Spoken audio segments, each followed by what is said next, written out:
तो दोस्तों अभी तक हम लोगों ने 12th मैथमेटिक्स का डिफरेंशिएशन और इनडेफिनिट इंटीग्रेशन कंप्लीट कर लिया है। अब हम लोग स्टार्ट करने वाले हैं आज डेफिनिट इंटीग्रेशन, बोले तो निश्चित समाकलन। अभी तक आपने नोटिस किया होगा जो भी जितने भी लेक्चर हमने पीछे पढ़े वहां पे बोर्ड लेवल से लेके आईआईटी लेवल तक के क्वेश्चन हम सॉल्व कर रहे थे। स्टार्टिंग बोर्ड से करते थे और आईआईटी लेवल तक उसको हम लेके जाते थे। बहुत ही सीक्वेंस सही था, चल रहा था, मजा आ रहा था। पर कुछ बच्चों ने कहा है कि सर थोड़ी प्रॉब्लम आ रही है, जो बोर्ड के बच्चे हैं वो कट रहे हैं धीरे धीरे करके, है ना, अपनी प्रॉब्लम बता के सर अपने को पल्ले नहीं पड़ रहा है, भारी हो जा रहा है। तो उनके लिए एक प्लान बनाया है छोटा सा। वो क्या है कि पहले हम एक लेक्चर में बहुत ढंग से बेसिक और उसके बोर्ड लेवल के क्वेश्चन प्रैक्टिस करेंगे, ठीक है, और देन अगले लेक्चर में उसी टॉपिक से रिलेटेड आईआईटी के क्वेश्चन और जेईई मेंस के क्वेश्चन सॉल्व करेंगे, ठीक है ना। तो ये पैतरा बहुत आसान रहेगा, तो बोर्ड के बच्चों के लिए भी ये फायदेमंद रहेगा और आईआईटी के बच्चों के लिए भी फायदेमंद रहेगा, ठीक है। तो जो पहली बार सीख रहे हैं, अगर वो आईआईटी के बच्चे तो उनको सारा पढ़ना है, और अगर वो बोर्ड के बच्चे हैं तो वो पहले लेक्चर में अपना निपटारा कर सकते हैं। पहला लेक्चर पढ़ा, फिर आईआईटी के क्वेश्चन, फिर उसके बाद फिर टॉपिक बेसिक रहेगा, फिर आईआईटी क्वेश्चन, फिर बेसिक टॉपिक, फिर आईआईटी क्वेश्चन, फिर इस तरीके से हम चैप्टर कंप्लीट करेंगे, ठीक है।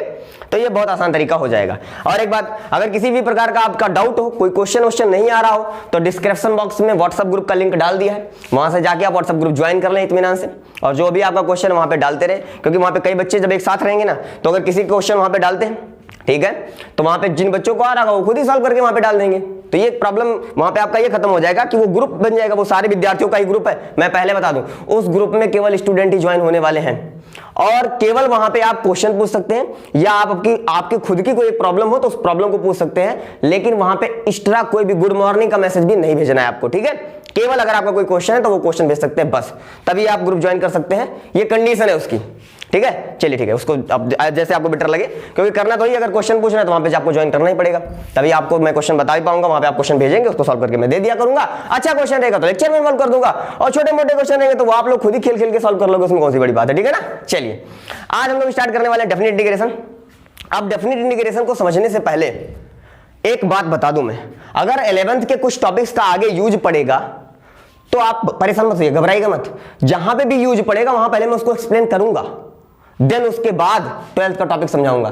तो अगर आपका 11th साफ है तो टेंशन लेने की जरूरत नहीं है, तो भी समझ में आएगा, और अगर आता है तब तो माशाल्लाह बढ़िया ही है, भगवान की कृपा बनी रहेगी आपके ऊपर, अच्छे से पूरा चैप्टर बहुत आसानी से समझ में आएगा। खैर, तो हम आगे बढ़ते हैं, डेफिनिट इंटीग्रेशन की बात करते हैं। तो सबसे पहले हम समझते हैं कि डेफिनिट इंटीग्रेशन करेंगे किसका।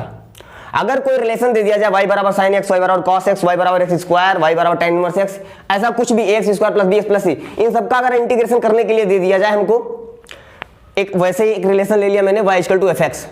अरे जैसे मैं बोलूं y equal to sin x, तो y और x में एक रिलेशन बना ना, y equal to sin x, तो वैसे यहाँ पे एक रिलेशन दे दिया मैंने y इक्वल टू fx, मतलब ये सबको, किसी को भी डिफाइन कर सकता है, परिभाषित कर सकता है, y बराबर sin x, y बराबर cos x, y बराबर tan, कोई भी। तो वैसे मैंने ले लिया y इक्वल टू fx। हाँ ठीक है सर, समझ में आया। तो y बराबर fx का अगर मुझे इंटीग्रेशन करना है, समाकलन करना है, तो उसके लिए कंडीशन क्या है, ये जो अपना रिलेशन है y इक्वल टू fx में, तो इसमें जो x की वैल्यू है, मतलब इसका आप कर्व बनाओ, इसका अगर आप ग्राफ बनाओ, इसका अगर मैं एक ग्राफ इमेजिनरी बनाता हूं, सुनिएगा, ये x एक्सिस और ये y एक्सिस, अगर मैं इसका एक कर्व ड्रा कर दूं ऐसे कुछ करके, कर दिया, हाँ ठीक है।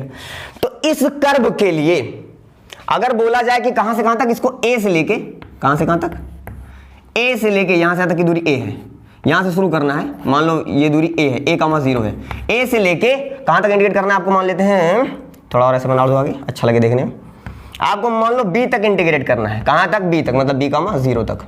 अगर बोल दिया गया कि a से लेके b तक इंटीग्रेट करो, तो ये कंपलसरी है कि आप इंटीग्रेशन तभी करें, तभी आप एक बार में ऐसे इंटीग्रेशन कर पाओगे। इंटीग्रेशन कहां से कहां तक, किसका, इस fx का इंटीग्रेशन करना है, और इस fx का इंटीग्रेशन तब कर पाओगे आप x के रिस्पेक्ट में, x के रिस्पेक्ट में इसका इंटीग्रेशन। अभी इसको हम जो है फार्मूला बना भी लेंगे, देख लेंगे कैसे बनता है, जस्ट वेट एंड सी, थोड़ी देर प्रतीक्षा करो बस।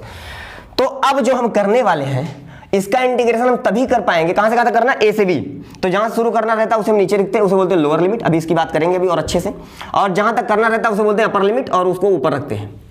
मतलब शुरू हमको a से करना है और कहां तक, b तक इंटीग्रेट करना है। y बराबर fx, ये जो हमको संबंध दे रखा है, जो हमको रिलेशन दे रखा है, इसका इंटीग्रेशन a से b तक करना है, तो जहां शुरू करना होता है उसको हम नीचे रखते हैं, जहां खत्म करना होता है उसको हम ऊपर रखते हैं। इसे बोलते हैं लोअर लिमिट, क्या बोलते हैं इसे, लोअर लिमिट, बोले तो निम्न सीमा, निम्न सीमा लिख लीजिएगा आप लोग अच्छे से, और इसे बोलते हैं अपर लिमिट, बोले तो उच्च सीमा, ठीक है ना, ये है। और ये वो अपना जो फंक्शन दे रखा है जिसका हम इंटीग्रेशन करने जा रहे हैं, fx dx, इसका इंटीग्रेट करेंगे। तो इसका इंटीग्रेशन जो हम करने जा रहे हैं, हम तभी करेंगे इसका इंटीग्रेशन a से b में डायरेक्ट, ब्रेक व्रेक ना हो, मतलब ब्रेक क्या चीज कैसे होता है वो अभी आगे हम बात करेंगे। लेकिन अगर इसका इंटीग्रेशन करना है तो और a से b में करना है तो कंपलसरी कंडीशन क्या है कि ये जो अपना रिलेशन दे रखा y इक्वल टू x में, इसमें जो x की वैल्यू हमें डालनी है a से b के बीच में। देखो x बिलोंग a से b, इसका मतलब क्या हुआ, इसका मतलब एक अच्छे समझा देता हूं मैं कि x जो है हमारा वो a से b के बीच में, a से तो बड़ा और b से छोटा कुछ भी हो सकता है। मतलब हमारा जो x है जहां से जहां तक हमें इंटीग्रेट करना है, कहां से कहां तक, यहां से लेके हमें इंटीग्रेट करना है और यहां तक जाना है, और वो कहां से कहां तक है, ये दूरी a है। तो a से बड़ा कुछ भी लो और b से छोटा कुछ भी लो तो हम इसके बीच में रहेंगे, तो इसी के बीच में तो हमें इंटीग्रेट करना है। हाँ, इसी के बीच में समाकलन करना है, इंटीग्रेशन करना है। तो ये इस बात को बताता है कि x बिलोंग a से b में अगर हमें इंटीग्रेट करना है, अगर हमें समाकलन करना है तो कंपलसरी ये है कि a से b में ये क्या होना चाहिए, डिफरेंशियल होना चाहिए, बोले तो अवकलनीय होना चाहिए। मतलब उसका अवकलन हो सके a से b के बीच में, इस ग्राफ का, ये जो ग्राफ बन रहा है ना, इस ग्राफ का अवकलन हो सके। a कहां, यहां है, मतलब यहां से लेके b कहां, यहां है, यहां के बीच में इस ग्राफ का अवकलन हो सके। अवकलन हो सके मतलब स्लोप खींचा जा सके उस पे, डिफरेंशिएशन ही तो था, अवकलन क्या था, स्लोप ही तो था, किसी पॉइंट पे स्लोप खींच देते थे।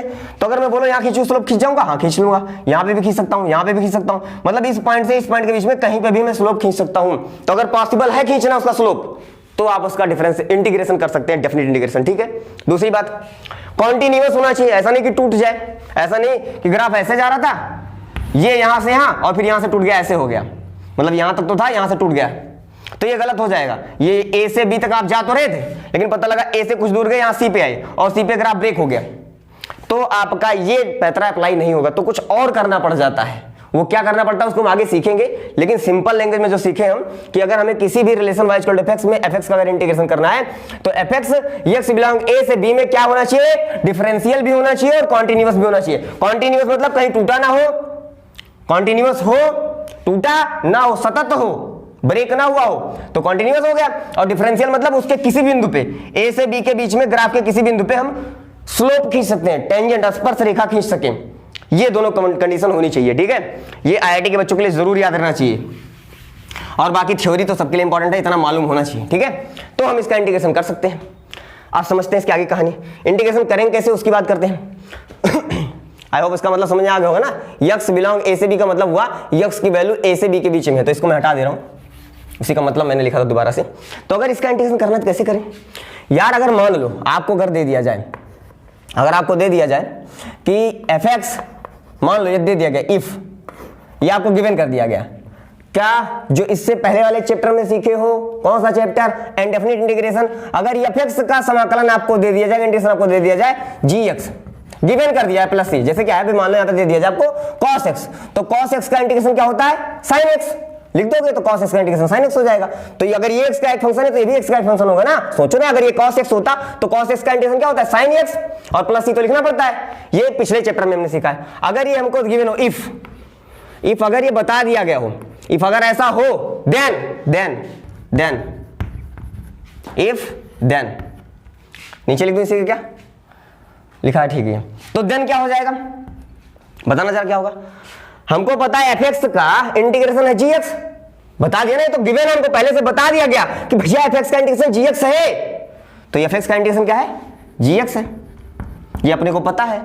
और लिमिट कहां से कहां तक लगाना है, तो अब लिमिट इंटीग्रेशन करने के बाद तो लिमिट इसमें पुट करते हैं, लोअर लिमिट को यहां रख देते हैं और अपर लिमिट को यहां रख देते हैं, और फिर क्या करते हैं, फिर बराबर एक बार इसमें लोअर लिमिट पुट करते हैं x की, यहां पे ऐसे रखते हैं, जहां पे x है वहां पे v डाल देंगे, और जहां पे फिर माइनस लगाएंगे बीच में, और जहां पे x है फिर a डाल देंगे, तो ये बन जाएगा ga, और ये हमारा फाइनल आंसर हो जाता है।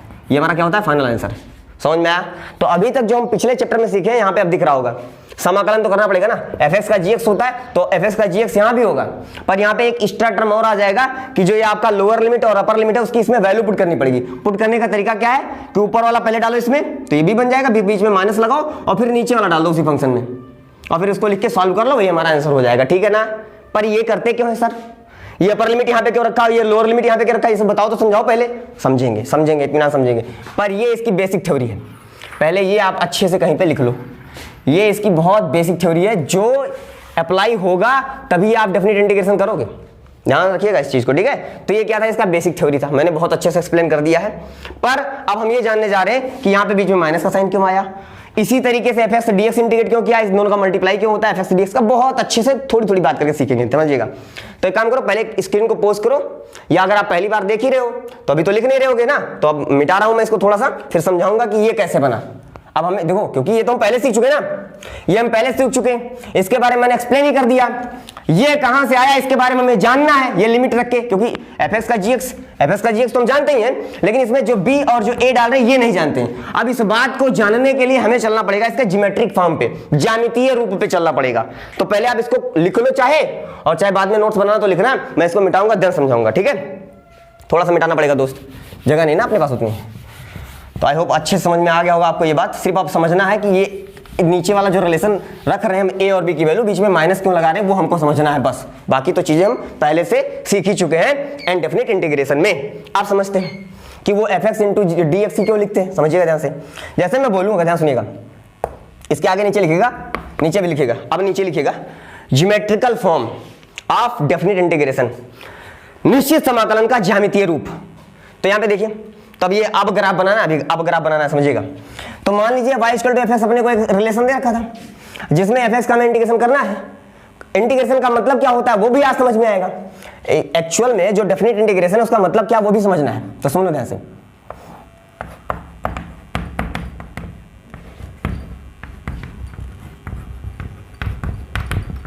डेफिनिट इंटीग्रेशन का मतलब समझो ध्यान से क्या होता है।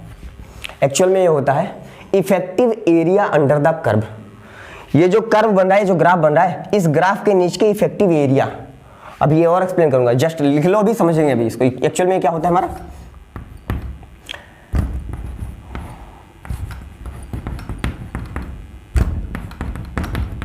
Effective area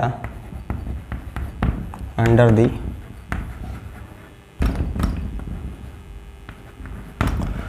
effective area under the curve, सुनो ध्यान से, निश्चित समाकलन बराबर परिणामी क्षेत्रफल कर्व के नीचे का परिणामी क्षेत्रफल, ठीक है, ये चीज आप लिख लो, निश्चित समाकलन बराबर कर्व के नीचे का परिणामी क्षेत्रफल, इफेक्टिव एरिया। इफेक्टिव एरिया को इफेक्टिव एरिया ही बोलेंगे, और क्या बोलेंगे, है ना, परिणामी क्षेत्रफल। समझते हैं ध्यान से। तो कैसे निकाले परिणामी क्षेत्रफल, इफेक्टिव एरिया कैसे निकाले, समझते हैं। अब इफेक्टिव एरिया निकालने का तरीका ध्यान दे, देखो ये जो नीचे है इस एरिया को सॉल्व करना है। अगर ये ट्रायंगल होता तो ट्रायंगल का फार्मूला आता है हमको, है ना, रेक्टेंगल होता तो उसका भी फार्मूला हमको सॉल्व करना आता है, उसका भी फार्मूला हमें याद है। लेकिन ये जिस तरीके से ना तो रेक्टेंगल बन रहा है ना तो ट्रायंगल बन रहा है, कौन सी आकृति बन रही है, अजीब सी बन रही है, तो इसकी एरिया हम कैसे निकालें। एक्चुअल में डेफिनिट इंटीग्रेशन का मतलब क्या होता है पता चला ना, जब हम सीख रहे थे डिफरेंशिएशन तो वहां पे हमको पता चला था डिफरेंशिएशन का मतलब होता है किसी भी कर्व का किसी पॉइंट पे स्लोप, ढाल, वो उसका मतलब था, वो हम जान गए थे। पर एक्चुअल में डेफिनिट इंटीग्रेशन का क्या मतलब होता है कि जो कर्व बन रहा है उसके नीचे की एरिया। आप समझ में आई बात, ये असली डेफिनेशन यही है, कर्व के नीचे की एरिया, बस यही असली डेफिनेशन है इसकी, ठीक है। इफेक्टिव एरिया अब इफेक्टिव एरिया क्या है वो उसकी बात करेंगे अभी, बहुत अच्छे समझेंगे इसको, यही इंपॉर्टेंट बात है यहाँ पे, इफेक्टिव एरिया जो है अपनी ना। समझते हैं कैसे निकालेंगे इफेक्टिव एरिया, ध्यान सुनो, पहले ये एरिया निकालने का प्लान बनाते हैं। तो एरिया कैसे निकलेगा, काम करते हैं। अगर मैं देखूं यहाँ पे, यहाँ से यहाँ तक की दूरी कितनी है, ए है, यहाँ से दूरी कितनी है, ए है। तो अगर मैं यक्स की वैल्यू देखो, यक्स अक्ष है ना, ये यक्स अक्ष पे मैं अगर ए दूरी जाऊं, तो अगर मैं यक्स अक्ष पे ए दूरी जाऊंगा तो वाई पे कितना चलेंगे हम, इसी में रख दो, यक्स की जगह पे ए रख दो तो वाई बराबर कितना हो जाएगा, वाई बराबर हो जाएगा एफ ए। मतलब अगर यक्स में मैं ए जाऊं तो कितनी ऊंचाई चढ़ूंगा, एफ ए ऊंचाई चढ़ जाऊंगा। समझ में आ रहा है, मतलब ये हाइट जो हमें मिली वो एफ ए मिल गई, ये दूरी ए तो ये ऊंचाई एफ ए। वैसे अगर मैं बोलूं यहां से यहां तक की दूरी बी हो जाए, मतलब x की वैल्यू क्या हो जाए, b हो जाए, तो जरा बताना y की वैल्यू क्या हो जाएगी, b इसी में लगा डाल दो तो y की वैल्यू हो जाएगी fb। मतलब ये हाइट जो हमारी कितनी हो जाएगी, fb हो जाएगी। समझते जाना ध्यान से, नोट्स इतना से अभी बाद में बना, जब लेक्चर खत्म हो जाएगा तो ये हमारी हो जाएगी fb, ठीक है, मतलब ये बन जाएगा fb। मतलब अगर ये दूरी b है तो इसकी ऊंचाई कितनी हो जाएगी, fb हो जाएगी, ये fa fb, ठीक है, समझ में आया। तो अगर मैं बोलूं ऐसे पूरी एरिया तो निकाल नहीं सकता हूं, क्योंकि ट्रायंगल तो है नहीं कि उसका अपन फार्मूला लगाए 1/2 base into height, 1/2 base into height, तो लगा नहीं सकते हैं। तो अपन एक काम करें, यहां से x दूरी पे जाते हैं, यहां से 0 से लेके x दूरी पे जाते हैं, जीरो शुरू करते हैं क्योंकि ये अपना ओरिजिन होता है 0, 0, तो 0 शुरू करते हैं, यहां से जाके x दूरी पे गए और बहुत एक पतली सी पट्टी ले ली, बहुत पतली, बहुत पतली पट्टी ले ली एक, ठीक है। तो अगर मैंने एक यहाँ पे बहुत पतली सी पट्टी ले ली, कितनी बहुत पतली को कैसे डिफरेंट करते हैं, बहुत पतली को दिखाते हैं dx से, मतलब जो इस पट्टी की मोटाई वो कितनी है dx है, dx मतलब बहुत पतली मोटाई। तो उस बहुत पतली मोटाई के लिए भी क्या बन गया, एक चतुर्भुज टाइप का बन गया, एक आयत टाइप का बन गया, है ना। तो अब इसमें हम एरिया निकालने के लिए क्या कर सकते हैं, लेंथ इंटू ब्रेथ, लंबाई गुणे चौड़ाई। समझ में आ रहा है कि नहीं आ रहा है। तो अब हम इसकी एरिया निकाल सकते हैं। तो इसकी अगर मैं जो छोटी सी एरिया आएगी, स्मॉल एरिया,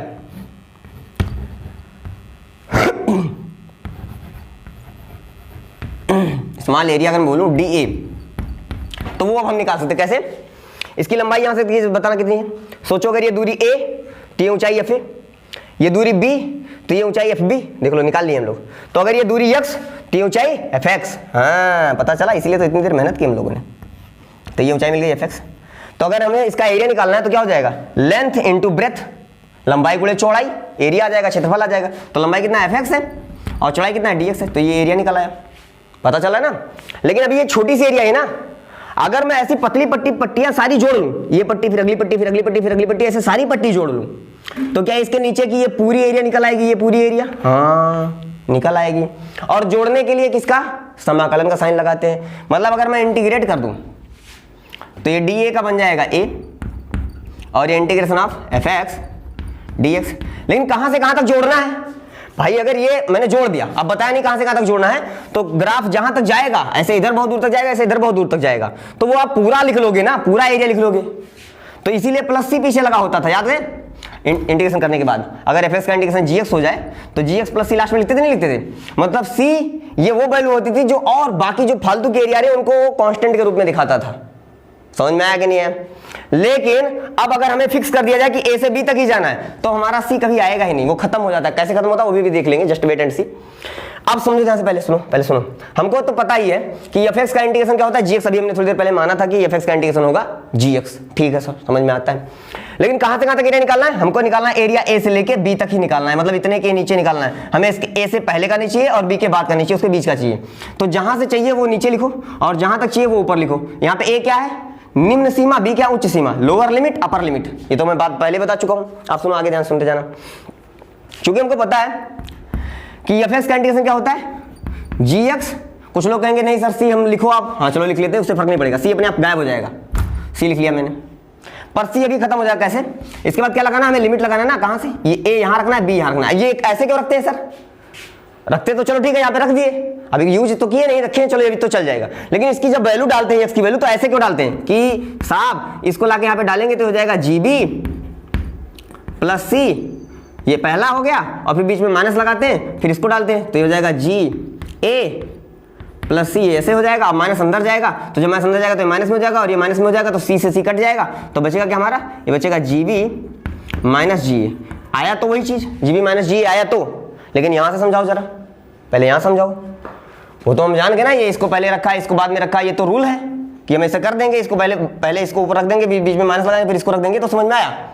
लेकिन ऐसे ही क्यों किया, पहले इसको क्यों रखा, इसको क्यों नहीं रख दिया, ये भी तो जानना जरूरी है। तो समझते हैं, यहाँ पे आ जाओ। हम एक काम करें, अगर हम पहले काम करें यहां से 0 से लेके A तक का ये एरिया निकाल लें, और इसको मैं बोल दूं A1 है, कितना है A1 है, 0 से लेके A तक की एरिया को समझना यहां से। और फिर मैं बोलूं 0 से लेके B तक की एरिया निकाल लो, पूरी एरिया ये, और पूरी एरिया जो यहां से तक ये पूरी एरिया आएगी उसको मैं बोल दे रहा हूं A2, पूरी एरिया है। A1 कितना है, सिर्फ यहां 0 से A के बीच का है, और A2 क्या है, 0 से लेके B के बीच का है। तो अगर मैं चाहता हूं सिर्फ कहां से कहां तक निकालूं, A से लेके B तक निकालूं, तो कैसे निकालूंगा, अगर 0 से लेके B तक की एरिया में से 0 से लेके A तक की एरिया अगर निकाल दूं तो क्या ये पार्ट बच जाएगा, हाँ बच जाएगा। तो 0 से लेके B तक की एरिया हम पहले निकालेंगे। तो जब ये आप लिमिट रखते हो ना लाए कि यहाँ पे B, ये समाकलन रख रखा है, ये इंटीग्रेशन हो गया ना, इंटीग्रेशन होने का मतलब एरिया निकल आना। सुनो ध्यान, सुनो ध्यान से सुनो। fx dx का मतलब क्या हुआ, लंबाई गुणे चौड़ाई, लंबाई गुणे चौड़ाई मतलब एरिया। तो ये जो सॉल्व हो गया तो एरिया क्या है हमारा, gx प्लस c आया, हाँ आया। तो अगर इसमें लाके मैं b डाल दूंगा, मतलब कहां से कहां तक आपने b तक इंटीग्रेट कर दिया, क्योंकि ये इंटीग्रेट करने का मतलब क्या है, एरिया निकालना हुआ ना। इंटीग्रेट करने का मतलब एरिया निकाला, तो ये एरिया निकाला, पर ये नहीं पता था कहां तक निकाला। तो अगर इसमें बी डालूंगा इसका मतलब बी तक निकाल दिया, अगर सी डालूंगा तो इसका मतलब सी तक एरिया निकाल दिया, डी डालूंगा तो इसका मतलब डी तक एरिया निकाल दिया, ए डालूंगा तो इसका मतलब ए तक एरिया निकाल दिया। तो जैसे आप इसमें ए डालोगे, जैसे आप इसमें बी डालोगे, तो इसका मतलब ये बी तक एरिया निकल आया। कहां से कहां तक?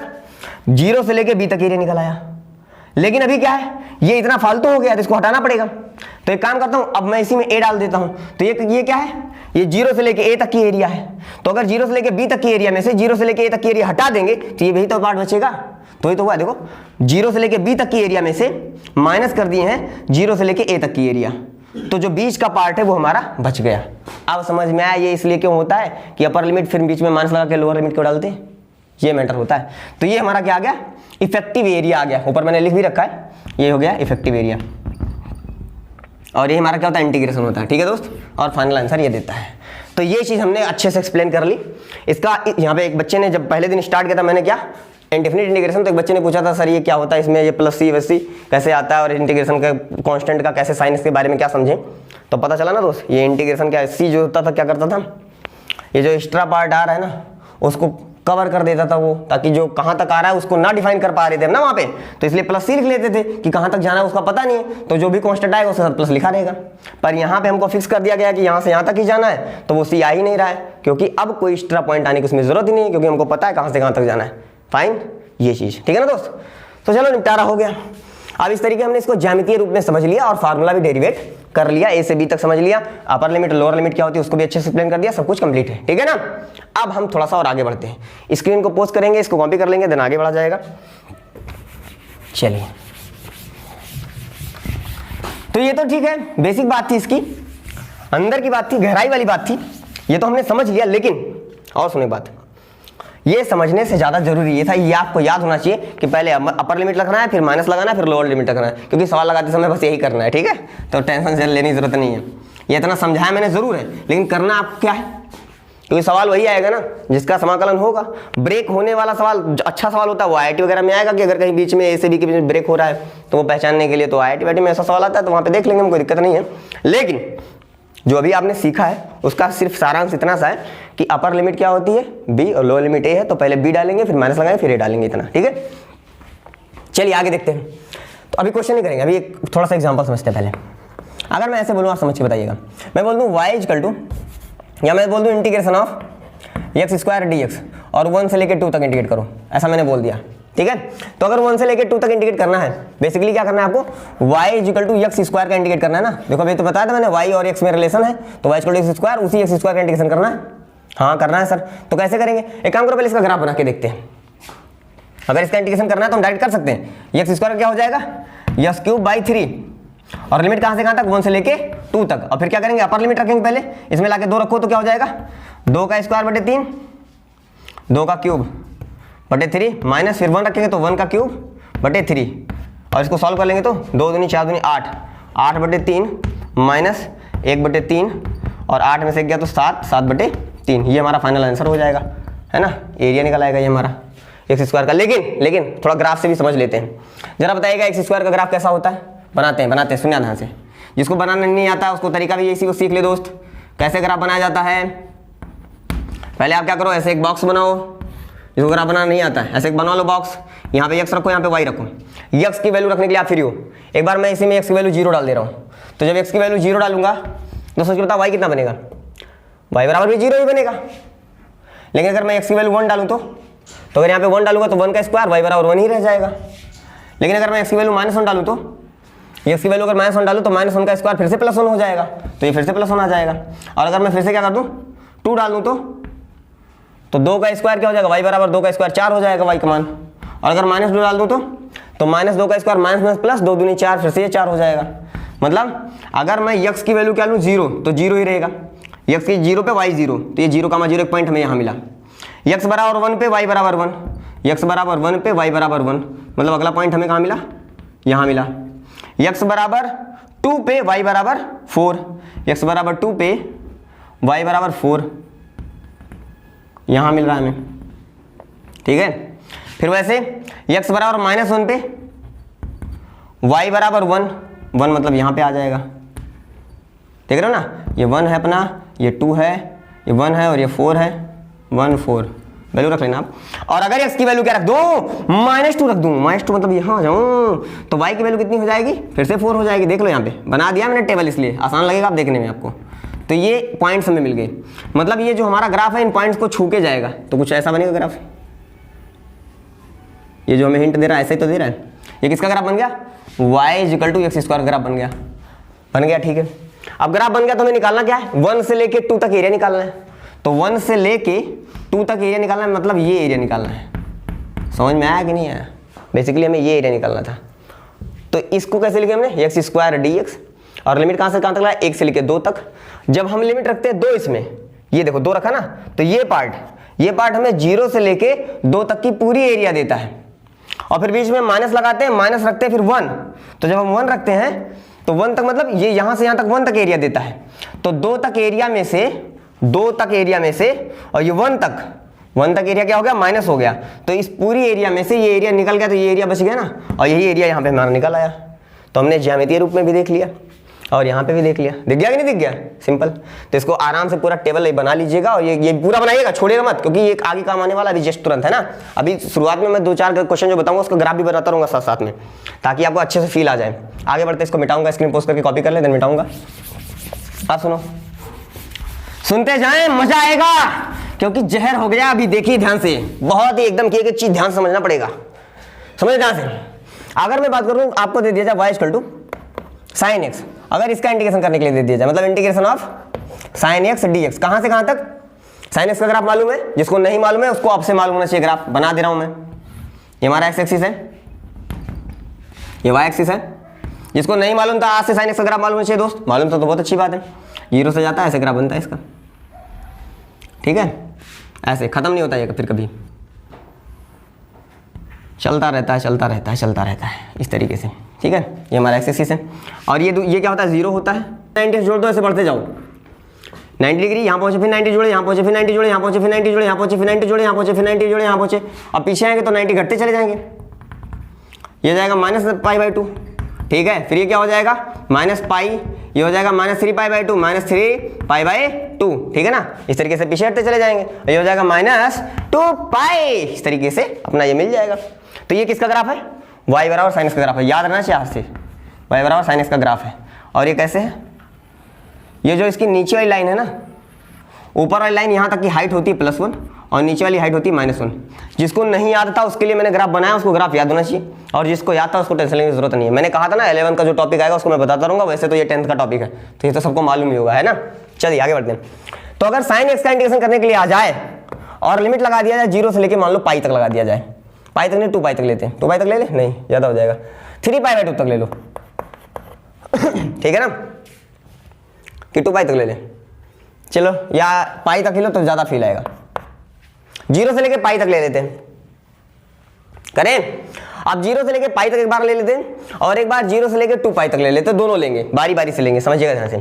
अगर मैं 0 से लेके π तक लूँ और इसका इंटीग्रेशन करूँ तो समझिए, sin x का इंटीग्रेशन क्या होता है, cos x होता है, वो भी माइनस का, तो -cos x। और लिमिट कहाँ से कहाँ तक, 0 से लेके π, 0 से लेके π। इसको अगर मैं थोड़ा सॉल्व करूँ तो माइनस कर दो बाहर और फिर रख दो मान, एक बार रखेंगे cos π बनेगा, अपर लिमिट रख दिया x की यहाँ पे, फिर माइनस लगाएंगे, फिर लोअर लिमिट रखेंगे तो cos 0 बन जाएगा। और अगर हम इसको थोड़ा सॉल्व करें तो cos 180 अंश का मान कितना होता है, -1, और cos 0 अंश का मान होता है 1, तो -1 और -1 कितना हो जाएगा, -2 और ये 2 माइनस इंटू -2 हो जाएगा +2, मतलब ये एरिया निकल के आएगा +2। मतलब ये जो एक बॉक्स बन रहा है इसकी एरिया कितनी है, एक्चुअल में 2 है। कितनी पता चली हमको, 2 है, देख लो सब सामने निकाल रहा हूँ मैं, मतलब इस बॉक्स की एरिया 2 है, तो इसकी भी एरिया 2 होगी, क्योंकि एक जैसा ही तो बॉक्स होता है, इसकी भी सबकी 2 है। तो हमको पता चल गया, ऐसे बहुत कुछ पता चल गया कि अगर 4-5 बॉक्स दियो तो एरिया एक साथ कैसे बताना हमको पता चल गया। जस्ट वेट एंड सी। ये तो पहला पार्ट हो गया, क्योंकि एक कॉन्सेप्ट सिखा रहा हूँ, इसलिए एक कॉन्सेप्ट सिखाने जा रहा हूँ, इसलिए थोड़ा सा इसको और ज़्यादा बात करेंगे इससे। मैं एक और कर लेते इसी वक्त, अगर दे दूँ मैं इंटीग्रेशन ऑफ sin x का भी, लेकिन 0 से लेके कहाँ तक, 2π तक अगर निकालने के लिए कह दूँ मैं, 0 से लेके 2π तक अगर निकालने के लिए कह दूँ तो क्या निकालेगा, ध्यान से देखिएगा। sin x का क्या हो जाएगा, cos x, हाँ ठीक है। और लिमिट कहाँ से कहाँ तक लगेगा, 0 से लेके 2π, -cos x होता है, मैंने बाहर रख दिया। अब रख दो, लिमिट रख दो, तो ये हो जाएगा माइनस, ये हो जाएगा cos 2π cos 0, ये हो जाएगा ना, हाँ हो जाएगा, cos 2π cos 0, cos 2π minus cos 0। इसकी जरा वैल्यू बताना कितना होता है। तो अगर आपको कॉस का ग्राफ मालूम है कि नहीं मालूम है, बना दो यहीं कहीं। जैसे इसकी वैल्यू बढ़ती है वैसे इसकी वैल्यू बढ़ती है। मैं यहीं पे बना दे रहा हूं, उसका भी ग्राफ नीचे बना दे रहा हूं यहाँ पे। y बराबर कॉस एक्स का, देख लो दोस्त, जो जानकारी जरूरी है मैं अलग से दे रहा हूं, तो आप इसको रेडी करिएगा। जिन बच्चों का नहीं है उनको पता चलना चाहिए, भी आना चाहिए उनको, है ना, ठीक है। कॉस एक्स का ग्राफ कैसा होता है, ऐसा होता है, ठीक है, इस तरीके से होता है कॉस एक्स का ग्राफ। तो ये इसकी भी हाइट कितनी होती है, ये होती है +1 और नीचे कितनी होती है -1 इसकी भी। और ये क्या 90 डिग्री मतलब π/2, और फिर यहाँ पे आ जाएंगे पाई आ जाएगा, यहाँ पे कितना आ जाएगा 3π/2, और फिर यहाँ पे क्या आ जाएगा 2π, इस तरीके से, ठीक है। तो अगर हम ध्यान से देखें तो y बराबर cos x cos 2π, तो 2π पे हम कहाँ जा रहे हैं, 2π पे हम 1 पे जा रहे हैं, मतलब cos 2π की वैल्यू होती है 1, तो ये 1 हो जाएगी। और cos 0 की वैल्यू कितनी होती है, cos 0 पे की वैल्यू है 1। ग्राफ का x की वैल्यू 0 देखो, y कहाँ है 1 पे है, x की वैल्यू 2π पे, तो y की वैल्यू क्या है 1 पे है, तो ये भी 1 ये भी 1, तो 1 - 1 कितना आ जाएगा 0 आ जाएगा। अरे तो गजब हो गया। जब हम 0 से पाई जा रहे हैं तो एरिया 2 आ रहा है, और जब हम 0 से 2 पाई जा रहे हैं तो एरिया कितना 0 आ गया। तो गजब हो गया यार, मतलब कुछ गड़बड़ हुआ। सुनो सुनो ध्यान से, अगर हम 0 से पाई जाते तो एरिया 2, हाँ ठीक है। तो ये बॉक्स बताता है कि ये नीचे वाला भी बॉक्स ऐसा है, तो इसका एरिया भी 2 होना चाहिए, होना चाहिए। हाँ सर ठीक है, बात सही है, होना चाहिए, लेकिन क्यों, तब आंसर 0 क्यों आ रहा है, आंसर तो फिर इसका मतलब अगर यहां से यहां तक जाए तो 2 और 2 4 आना चाहिए, पर 4 नहीं आ रहा है। क्यों नहीं आ रहा है, क्योंकि 0 आ रहा है। और 0 क्यों आ रहा है उसको सुनो, क्योंकि जो एक्सिस के ऊपर का एरिया होता है ना, वो क्या होता है प्लस का आएगा। ये जो आपका इंटीग्रेशन सॉल्व करता है एक्चुअल में ना, ये एक्सिस के ऊपर का एरिया पॉजिटिव देता है और एक्सिस के नीचे का एरिया किसमें देता है, निगेटिव में देता है। ये इसका काम है। जब यहां पे इंटीग्रेट आप करते हो ना, तो ये एक्चुअल में इंटीग्रेशन अक्ष के ऊपर की एरिया को पॉजिटिव देता है और अक्ष के नीचे की एरिया को नेगेटिव देता है। तो इसलिए वो +2 और -2, तो ये +2 और -2 अगर 0 से लेके 2π तक जा रहे हैं तो +2 और -2 मिलके क्या हो जा रहा है 0 हो जा रहा है। और लेकिन जब हम 0 से लेके पाई तक जा रहे हैं तो 0 से लेके पाई तक जाने पे एग्जैक्टली क्या हो रहा है, हमारा 2 हो रहा है। दोनों चीज दिख गया ना, जब दोनों एक साथ ले रहे हैं तो 0 आ जा रहा है, और जब एक ले रहे हैं तो 2 आ रहा है। अभी आप क्या करो ना, पाई से लेके 2π तक के लिए सॉल्व करोगे ना, तो ये -2 आंसर आएगा। इसी का इंटीग्रेशन करो पाई से लेके 2π के लिए सिर्फ, तो कितना आ जाएगा -2 आ जाएगा। तो एक जगह से +2 एक जगह से -2, वही 0 हो रहा था। समझ में आई बात क्या कह रहा हूं मैं। इसका मतलब क्या पता चला हमें, ये एरिया नहीं दे रहा है ना, ये इफेक्टिव एरिया दे रहा है प्लस और माइनस को सॉल्व करके। इसीलिए मैंने लिखा था definite integration equal to effective area under the curve. अब मतलब समझ में आया उस लाइन का, जो मैंने एक लाइन लिखा था, ये चीज, ठीक है ना। तो यहां से ये मैटर क्लियर हो गया आई होप, ठीक है ना। तो इसको अच्छे से अपने लैंग्वेज में जो लिखना होगा वो लिख लीजिएगा। क्या चीज है कि इफेक्टिव एरिया देता है, तो इसको आप स्क्रीन पोस्ट करो, इसको कॉपी करो, तो इस पर एक नोट लिखवाऊंगा, ठीक है। स्क्रीन पोस्ट करके इसको कॉपी कर लीजिएगा, इसको नोट लिखवा रहा हूं मैं। बहुत ही इत्मीनान से एक्सप्लेन किया है, एकदम ढंग से समझ में आना चाहिए। साइन कॉस का साथ में ग्राफ भी बता दिया, तो ये 2 ग्राफ आपका अब रेडी हो जाना चाहिए। ऐसे बहुत सारे ग्राफ मैं बताता रहूंगा, तो जो ग्राफ बता दूं उस वक्त के लिए, देखो अभी तक जो नहीं मालूम है जाने दो, कोई बात नहीं। जो 11 का टॉपिक नहीं मालूम है कोई बात नहीं, लेकिन मेरे बताने के बाद जितना पार्ट बताता जा रहा हूं उतना धीरे धीरे थोड़ा थोड़ा करके कलेक्ट करते जाओगे ना, तो एक टाइम आएगा कि 11 का बहुत पार्ट आप 12th में सीख जाओगे। जब 11 दोबारा से पढ़ने अगर जाओगे, अगर कंपटीशन की तैयारी करोगे तो दोबारा पढ़ोगे, अगर नहीं पढ़ोगे तो पढ़ोगे तो आपको लगेगा अरे यार तो हमको पहले से आता है, तो टेंशन लेने की जरूरत नहीं, सब आएगा, ठीक है। आप समझो नोट डाल के क्या लिखना है, नोट डाल के लिखना है कि एक्चुअल में जो अगर ऐसे कोई ग्राफ दे दिया जाए, ऐसा ग्राफ, ठीक है, गंदा सा दे दिया गया और बता दिया कि ये एरिया है +8, और तो नीचे या ऐसे बोलो ये A1 है, ये A2 है और ये A3 है एरिया इसकी, ठीक है। और ये अपना पॉइंट है 0 1 2 3। तो अगर मैं अलग अलग एरिया निकालूं तो ये A1 सॉल्व होगा, 0 से 1 तक इंडिकेट करूं। ये फंक्शन किसका है, फंक्शन है y = fx का फंक्शन है, y = fx का फंक्शन है। तो अगर मैं इसकी एरिया निकालूं, जरा बताइएगा, इंटीग्रेशन ऑफ fx dx कहाँ तक 0 से लेके 1 तक, 0 से लेके 1 तक निकालूं कितना आएगा। अगर सिर्फ 0 से लेके 1 तक निकालूं तो A1 निकल के आएगा एरिया, हाँ ठीक है। और अगर मैं एरिया निकालूं 0 से लेके 2 तक या 1 से लेके 2 तक निकालूं, सिर्फ 1 से लेके 2 तक निकालूं तो कितना आएगा, किसका, इसी का, क्योंकि ये पूरा फंक्शन यहाँ से यहाँ तक ये क्या है अपना है, वही y = fx वाला है, हाँ है। तो अगर मैं इसी y = fx का इंटीग्रेशन करूँ कहाँ से, 1 से लेके 2 तक, अगर 1 से लेके 2 तक करूँगा तो मतलब ये एरिया निकाल रहा हूँ। ये एरिया कौन सा अपना A2 है, लेकिन h के नीचे तो -A2 आएगा सॉल्व करने पे। बात समझो ध्यान से, मैंने बोला था h के ऊपर पॉजिटिव तो h के नीचे नेगेटिव आएगा। फिर अगर इसे बोलूँ मैं इंटीग्रेशन आप इसी का fx dx का ही करूँ, fx dx का करूँ, लेकिन कहाँ से कहाँ तक 2 से लेके 3 तक अगर करूँ तो इसका जो एरिया सॉल्व हो गया कितना आएगा, ये अपना A2 आएगा, लेकिन h के ऊपर है तो प्लस में आएगा। समझ में आया कि नहीं आया? और अगर मैं बोलूँ 0 से लेके 3 तक डायरेक्ट निकालूं, इंटीग्रेशन 0 से लेके 3 तक, तो सभी को जोड़ लो। तो अगर सभी को जोड़ेंगे, किसी का कर रहे हैं fx dx का कर रहे हैं, तो सभी को जोड़ेंगे कितना आएगा, a1 plus minus a2। Actual में यहाँ पे माइनस a2 लिखो तो ज्यादा अच्छा लगेगा देखने में बाद में भी। तो एक्चुअल में क्या हो जाएगा, माइनस a2 प्लस a3, हाँ 3 है ये, 3 3 3 3 3 3, ठीक है, a1 a2 a3, इस तरीके से आंसर ही आएगा। तो ये एक्चुअल में हमारा क्या है, ये हमारा आ गया इफेक्टिव एरिया, ठीक है ना, effective area under the curve, ठीक है। तो इस तरीके से हमारा निकला है। तो डायग्राम को इसको लिख लीजिएगा, कहीं डायग्राम का अगर क्वेश्चन आ जाए तो उससे आप निपट पाए, इसलिए मैंने ये नोट डलवा के लिखवाया है, ठीक है। चलिए अब सोचो ना, अगर ये 10 होता, मान लो थोड़ी देर के लिए, अगर ये 10 होता, बोल दूँ ये 10 है, ये मान लो अपना 8 है और ये अपना 5 है, तो अगर 0 से लेकर 3 तक इंडिकेट करें तो हमारा जो आंसर आएगा वो कितना आएगा, +10 -8 + 5, तो 5 2 7, कितना आ जाएगा, 7 आ जाएगा, 7। अगर इसकी लंबाई चौड़ाई मीटर में है तो मीटर स्क्वायर आ जाएगा। एरिया का यूनिट जानते हो ना, लंबाई गुणे चौड़ाई, तो लंबाई अगर मीटर और चौड़ाई मीटर में तो metre into metre, metre square हो जाएगा। यहाँ पे यूनिट समझ लो ना, यूनिट स्क्वायर हो जाएगा, ठीक है, जो भी यूनिट है उसका स्क्वायर हो जाएगा। क्लियर? तो यहाँ से हमको इंटीग्रेशन का अब रियल मतलब समझ में आ गया, बिल्कुल गहराई तक हम डेप्थ में जाके देख लिए, कुछ भी छूटा नहीं, ग्राफ के लेवल पे भी जाके देख लिए और सवाल के लेवल पे भी जाके देख लिए। अब हम क्वेश्चन प्रैक्टिस कर सकते हैं। तो एक आध पहले छोटा क्वेश्चन लेता हूँ, देन इस पे आता हूँ, ठीक है। मिटाओ इसे, वैसे छोटे छोटे क्वेश्चन लिए ही हैं मैंने यहाँ पे, करते हैं यहीं से शुरू करते हैं, जो दिया सामने उसी से स्टार्ट करते हैं। समझो, मान लो पहला क्वेश्चन आपको जो दे रखा है, एग्जाम्पल नंबर फर्स्ट, छोटे छोटे क्वेश्चन ले रखे हैं, मैंने कहा था ना बेसिक के साथ छोटे क्वेश्चन सिखाऊंगा अब। तो अपना है ये 07, वैसे कुछ क्वेश्चन है इसमें भी अच्छा है, इतना बेकार भी नहीं है, कुछ क्वेश्चन बढ़िया है जिसको करने में आपको मजा आ जाएगा। RD शर्मा के क्वेश्चन है। अब ये दे दिएगा आपको, याद आ रहा है कुछ फार्मूला इसका, √a² - a², याद आ रहा है, integration of √a² - x² dx। अगर इसका इंटीग्रेशन करना होता तो क्या होता था, याद करो, x/2 √x² a² - x² plus a²/2 sine inverse x/a, ये तो होता था, प्लस c लिखते थे।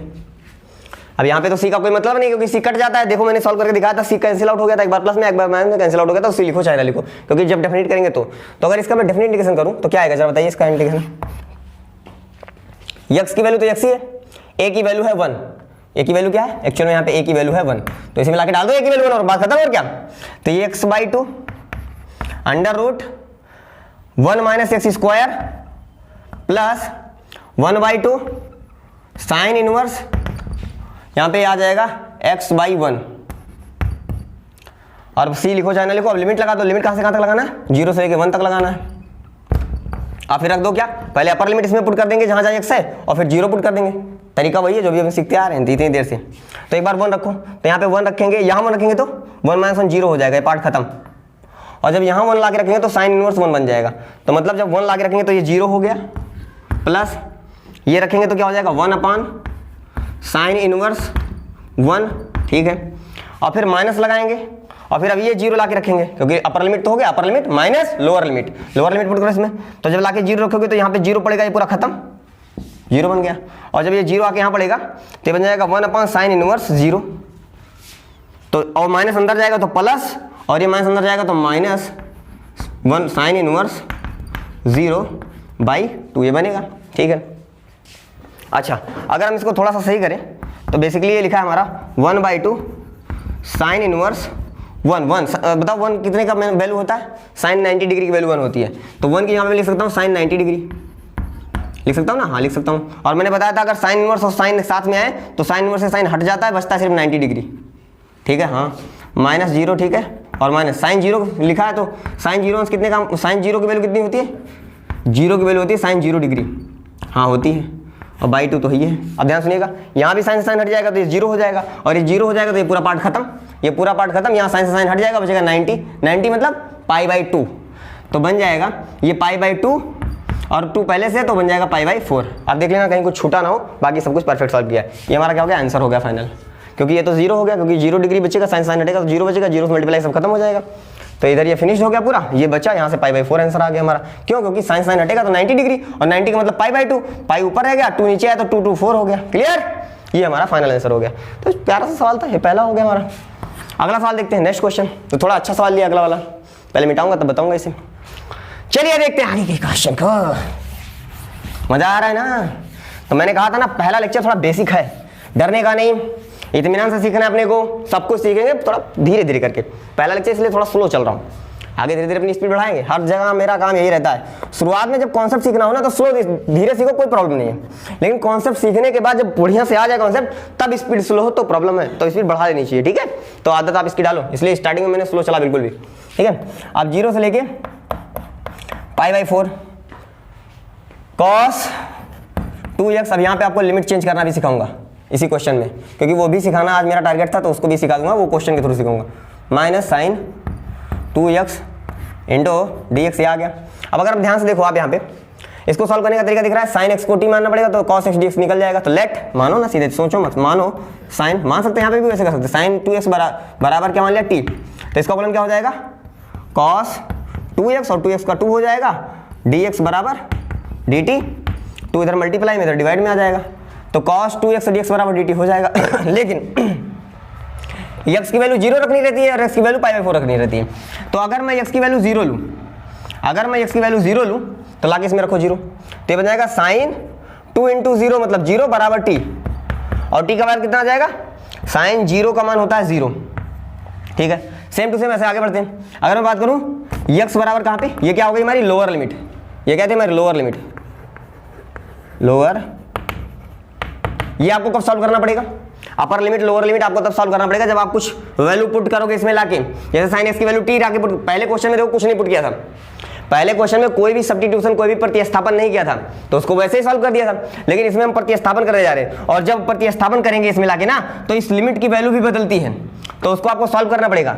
एक्स की वैल्यू 0 के लिए मैंने सॉल्व किया, क्योंकि हमें यहाँ पे रखते तो एक्स की वैल्यू 0 रखते ना, तो एक्स की वैल्यू 0 के लिए टी कितना मिलेगा पहले वो हमने पता कर लिया, तो हमें पता लगा टी मिलेगा 0।